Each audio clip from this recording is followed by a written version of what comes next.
Hello everyone.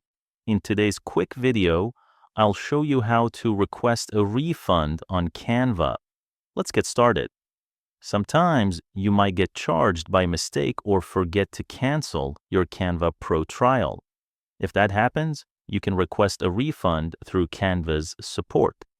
Open your browser and search Canva Help. Click on the first website in the search results.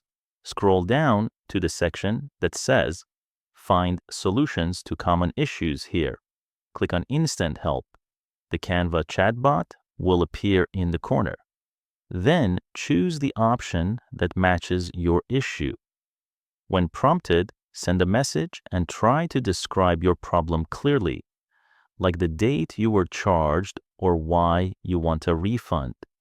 After that, follow the chatbot's instructions to complete your request, and that's it. Your refund request has been submitted. If you found this video helpful, don't forget to like and subscribe to the channel. Thanks for watching.